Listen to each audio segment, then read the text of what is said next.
सभी को मेरा नमस्कार।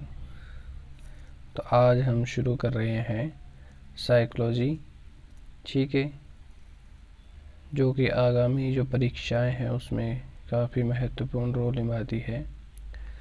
तो पहला जो इसका अध्याय है, ठीक है, तो वो है, ये हम कर रहे हैं बाल विकास एवं शिक्षा शास्त्र, चाइल्ड साइकोलॉजी एंड पेडागोजी, ठीक है। पहला अध्याय है इसका मनोविज्ञान और उसके विविध तथ्य, ठीक है। तो हम समझते हैं कि जो मनोविज्ञान का अर्थ और उसकी परिभाषा कौन कौन सी है, ठीक है। तो शुरू करते हैं। पहले मनोविज्ञान को दर्शन शास्त्र की एक शाखा माना जाता था।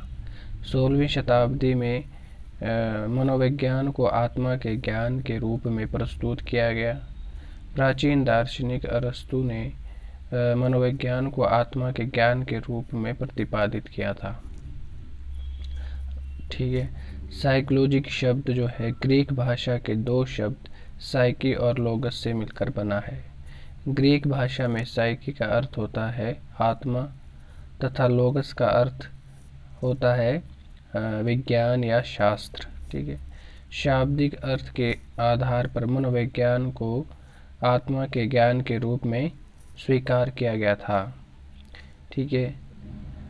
तो इस प्रकार से जो है जो साइकोलॉजी है वो दो शब्द से मिलकर बना है, ठीक है, जिसका जो है साइकी और लोगस से मिलकर बना है, जो जिसका अर्थ होता है आत्मा और ठीक है, साइकी में उसका अर्थ होता है, साइकी का अर्थ होता है आत्मा और लोगस का अर्थ होता है विज्ञान, ठीक है। शाब्दिक अर्थ में जो है इसका जो शाब्दिक अर्थ क्या निकलता है, आत्मा के ज्ञान के रूप में इसको स्वीकार किया गया है, ठीक है।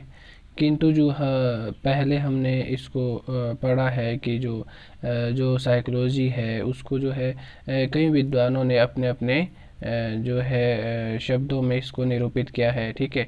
कईयों ने इसको जो है इसको आत्मा का विज्ञान कहा है, कईयों ने मन का विज्ञान कहा है, कई विद्वान कहते हैं कि यह एक चेतना का विज्ञान है, ठीक है। तो इस प्रकार से हम पढ़ते हैं। तो कुछ विद्वानों का कहना है कि यह मन का विज्ञान है। कुछ यूनानी विचारकों के अनुसार मनोविज्ञान मन का अध्ययन करने वाले विज्ञान है जिसे कुछ कारणों से अमान्य कर दिया गया। दूसरा आता है हमारे पास चेतना का विज्ञान। विलियम वुंड्स और विलियम जेम्स ली और मनोविज्ञान को चेतना के विज्ञान के रूप में प्रतिपादित किया, ठीक है। उसके बाद आता है हमारा जो है व्यवहार का विज्ञान, ठीक है।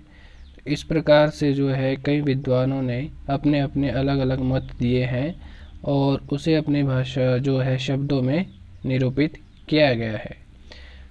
तो आगे हम बात करते हैं व्यवहार का विज्ञान।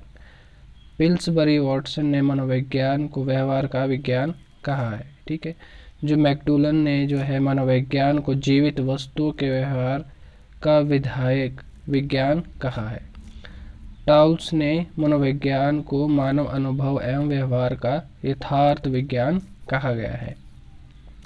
अगर हम इसकी परिभाषा के बारे में बात करते हैं तो वुडवर्थ ने जो है उसको अपनी भाषा में मनोविज्ञान को बताया है कि जो मनोविज्ञान को वातावरण के अनुसार व्यक्ति को के कार्य का अध्ययन करने वाला विज्ञान बताया है, ठीक है। अब हम बात करते हैं मनोविज्ञान का विकास। आधुनिक जो मनोविज्ञान का औपचारिक प्रारंभ 1879 में हुआ था, जब विलियम वुंड्स ने लिप्जिग जर्मनी में मनोविज्ञान की प्रथम प्रयोगशाला को स्थापित किया था, ठीक है। यहाँ से क्वेश्चन बन जाता है कि जो विलियम वुंड्स ने जो है प्रथम प्रयोगशाला कहाँ पर खोली गई थी, ठीक है। तो सभी को ध्यान रखना है, लिप्जिग जर्मनी में खोली गई थी और इसका सन भी पूछा जाता है कि प्रथम जो प्रयोगशाला है वो किस वर्ष खोली गई थी, ठीक है। वुंड ने सचेतन अनुभव के अध्ययन में रुचि ली। विलियम वुंड को मनोविज्ञान का जनक भी कहा जाता है। वुंट उस समय मनोविज्ञान अंतर्निरीक्षण द्वारा मन की संरचना का विश्लेषण कर रहे थे। अब हम बात करते हैं प्रकार्यवाद या फंक्शनलिज्म। ठीक है, प्रकार्यवाद विलियम जेम्स ने कैम्ब्रिज मैसाचुसेट्स में एक प्रयोगशाला की स्थापना की। ठीक है, जिसमें जो है मानव मन के अध्ययन के प्रकार्यवादी उपागम का विकास किया गया।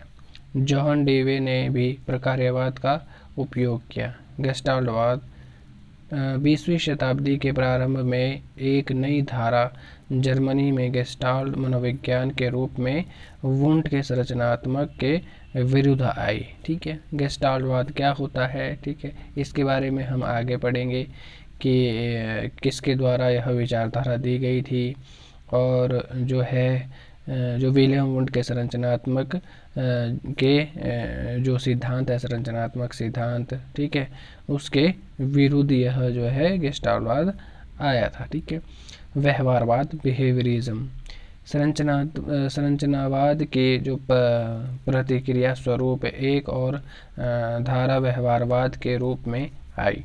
सन 1910 में जॉन वाटसन इसके प्रतिपादक थे। B.F. स्किनर प्रसिद्ध व्यवहारवादी मनोवैज्ञानिक थे।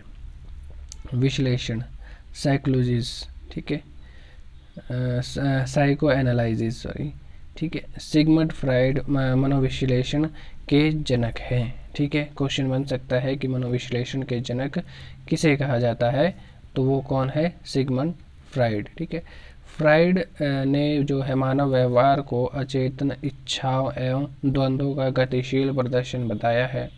मनोवैज्ञानिक जो विकारों को समझने एवं उन्हें ठीक करने के लिए उन्होंने मनोविश्लेषण को एक पद्धति के रूप में स्थापित किया है। ठीक है, अब हम बात करते हैं जो मनोवैज्ञानिक है, साइकोलॉजी से जुड़े जो प्रमुख जो तथ्य हैं उसको हम विस्तार से पढ़ते हैं। पहला हमारे पास आता है 1990 में विलियम जेम्स ने जो है प्रिंसिपल ऑफ साइकोलॉजी प्रकाशित की थी। ठीक है, जो प्रिंसिपल साइकोलॉजी जो बुक है वो किसके द्वारा प्रकाशित की गई, विलियम जेम्स के द्वारा। कब की गई, 1890 में। और जो 1895 का जो प्रकार्यवाद जो फंक्शनलिज्म की स्थापना की गई। ठीक है, किसके द्वारा की गई, विलियम जेम्स के द्वारा की गई। ठीक है, और कहाँ पर की गई थी, यूएसए में की गई थी। ठीक है, अगर हम ज़्यादा डीप में बात करें तो एक विश्वविद्यालय आता है हार्वर्ड नाम से, हार्वर्ड विश्वविद्यालय में जो है प्रकार्यवाद की स्थापना 1895 में किसके द्वारा की गई थी, विलियम जेम्स के द्वारा की गई थी। 1900 में सिगमंड फ्राइड ने जो है मनोविश्लेषण वाद का विकास किया था। ठीक है, और उसके बाद आता है 1904 में जो है इवान पावलोव को नोबेल पुरस्कार मिला था। ठीक है, जो ये जो है इवान पावलोव है, यह एक रूसी वैज्ञानिक हुए हैं। ठीक है, इन्होंने जो है पाचन तंत्र से संबंधित कुछ शोध किए थे, जिसके कारण इन्हें जो है मेडिसिन या फिजियोलॉजी में पहले जो है मनोविज्ञान जो है नोबेल पुरस्कार से सम्मानित किया गया था। ठीक है, और यह जो है पहले ऐसे रूसी व्यक्ति हुए हैं जिनको जो है मेडिसिन में पहला नोबेल पुरस्कार प्राप्त हुआ है। 1905 में सीमन जो बिनेट ने बुद्धि परीक्षण का विकास किया। ठीक है, 1916 में कलकत्ता यूनिवर्सिटी में जो है साइकोलॉजी डिपार्टमेंट की स्थापना हुई। 1920 में गेस्टाल्ट मनोविज्ञान का जर्मनी में उदय हुआ और 1924 में जॉन वाटसन ने व्यवहारवाद की नींव रखी। 1953 में B.F. स्किनर ने साइंस एंड ह्यूमन बिहेवियर पुस्तक प्रकाशित कर व्यवहारवाद को बढ़ावा दिया। 1954 में अब्राहम मैस्लो ने मोटिवेशन एंड पर्सनैलिटी पुस्तक प्रकाशित की। 1955 में बेंगलोर में national institute of mental health and neurosis, ठीक है, जिसे हम NIMHANS की भी कहते हैं, की स्थापना की। ठीक है, बेंगलोर में हुई 1955 में। और 1978 में निर्णयन पर एक निर्णय पर किए गए कार्य के लिए हर्बर्ट साइमन को नोबेल पुरस्कार प्राप्त किया। ठीक है, तो ये थे जो है मनोविज्ञान से कुछ जुड़े तथ्य और जो मनोविज्ञान है उसे जो है किस प्रकार से विद्वानों ने अपने अपने शब्दों में कहा गया है। ठीक है, और तो आज के लिए हम इतना ही, और आगे पढ़ेंगे हम, इससे आगे जो है अगली कक्षा में पढ़ेंगे। उसके लिए तब तक के लिए धन्यवाद।